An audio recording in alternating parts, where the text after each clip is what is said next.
গিয়ে গোবর দেখে আমি ওই গেটের সামনে কান্নাকাটি শুরু করলাম। কোরবানি দিয়ে কেউ শপিং করে? মানে এত নখরামি নাই আমার। ভালো স্ক্রিপ্ট আসে না, যেরকম স্ক্রিপ্ট আসে ওগুলা করলে তোমরাই আমাকে বলবা যে আপু আপনি আর কি টাকার এত অভাব যে আপনি এই ধরনের স্ক্রিপ্টে কাজ করেন। কোরবানি দিয়ে কেউ শপিং করে? করে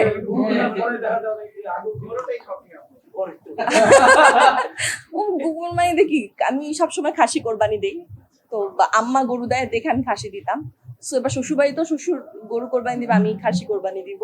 মানে এত নখরামি নাই আমার ভাই। আমি জাস্ট কে না না, এটা আমার তো বাবা নাই, তো অনেক বছর ধরেই হচ্ছে আমার কোরবানির দায়িত্বটা আমার ছোট দুলা ভাই নাই। উনি ওনার মতো করে কিনে নিয়ে আসে, আমাকে শুধু জানায় যে এই টাকাটা বিল আসছে। আর যেটা হয় যে আগে রাতে গিয়ে আনন্দ নিয়ে আমরা দেখি যে কার কি এটাই তো একটা কোরবানিতে আনন্দ, তো এটাই। ভাই আমি জীবনে একবারই গিয়েছিলাম, আমি অনেক ছোট ছিলাম। তো আমি খুবই মানে আমরা বাচ্চারা তো এমনি পশু পাখি বেশি পছন্দ করে। তো গেলাম, কিন্তু গিয়ে গোবর দেখে আমি ওই গেটের সামনে কান্নাকাটি শুরু করলাম। পরে আমার বাবা কি করবে, পরে ওই যে বাবার সাথে যে বাবার অফিসের যে অ্যাসিস্ট্যান্ট ছিল ওনাকে দিয়ে আমাকে বাসায় পাঠাইছে যে খুব জ্বালাচ্ছি, ওকে বাসায় নিয়ে যাও। তারপর থেকে আর কোনো দিন আমি আগ্রহ প্রকাশ করি নাই। আর এমনি তো ভাইয়া মানে মানে আমার কাছে আসলে আমার দুলাভাই থাকাতে আমার কখনো যেতে হয় নাই, বাট দুলাভাই না থাকলে তো আসলে অপশন ছিল না, যেতেই হইতো। সো ওইটা হইলে হয়তো বা যেত, যেহেতু অপশন আছে না যাওয়ার সেজন্য যাওয়া হয়নি। বিকজ আমার কাছে ভালো স্ক্রিপ্ট আসে না। না না ভাইয়া, আমি এবার ঈদেও একটা নাটক করছি, গত ঈদেও আমি একটা নাটক করছি, কিন্তু আমার কাছে না ভালো স্ক্রিপ্ট আসে না। যেরকম স্ক্রিপ্ট আসে ওগুলা করলে তোমরাই আমাকে বলবা যে আপু আপনি আর কি টাকার এত অভাব যে আপনি এই ধরনের স্ক্রিপ্টে কাজ করেন। কারণ ভালো স্ক্রিপ্ট না আসলে আমি কি করব? আমি কাজ করতে চাই, কিন্তু আমার কাছে আমি যেমন স্ক্রিপ্টে কাজ করতে চাই এরকম স্ক্রিপ্ট আসে না। এই যে আমি মা বাবা ভাই বোনের একটা সিকুয়েল হচ্ছে এবার 7 পর্বের, তো ওখানে শুটিং এ দেখে সবাই আমাকে বলছে আল্লাহ তুমি যে কাজ করবা, আমরা তো ভাবছি যে তুমি আর করবা না। তাই আমি বললাম যে আমি তো কাজ করতে চাই, কিন্তু আসে না। এটাও অনেকে বিশ্বাস করে যে আমি এখন কাজ করতে চাই না, যেহেতু মাঝখানে কয়েক বছর আমি চাকরি করতাম। তো এই জন্য ধরে নিচ্ছিল যে আমি শুধু মানে কাজই করব, অফিসই করব, অ্যাক্টিং করবো না। বিষয়টা একদমই তা না। ইনফ্যাক্ট আমার অফিস থেকে আমার ফ্লেক্সিবিলিটি ছিল যে আমি যখন শুটিং করব তখন ওনাদেরকে জানাতে আগে আগে আমরা ওয়ার্ক ফ্রম হোম দিয়ে আমাকে ওভাবে কাজ করাবে। বাট ভালো স্ক্রিপ্ট আসে না।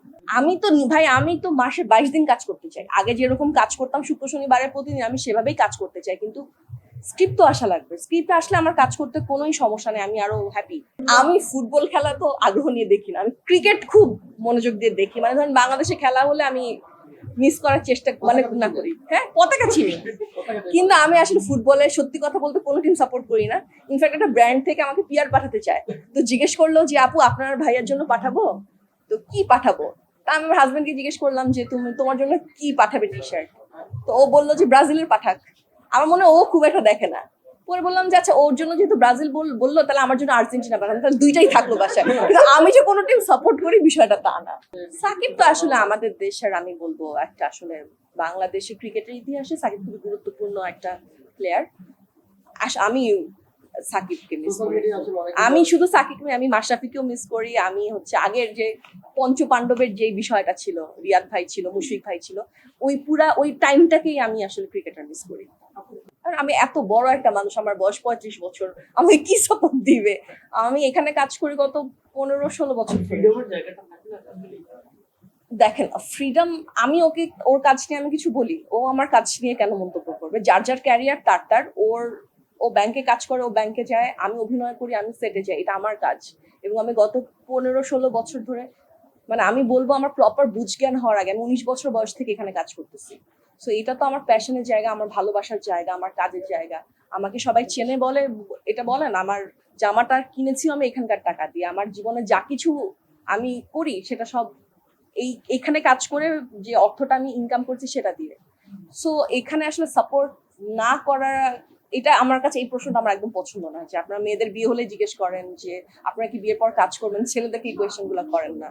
সো এটা খুবই, হাজবেন্ড যদি সাপোর্টিভ না হতো আমরা এরকম পার্টনারকে বিয়েই করতাম না যে আমার কাজের ব্যাপারে সাপোর্টিভ না। যদিও বা আমার বিয়েটা অলমোস্ট অ্যারেঞ্জ ম্যারেজ ছিল, বাট তারপরে আমার কাজের ফ্রিডম নিয়ে তো ডেফিনেটলি।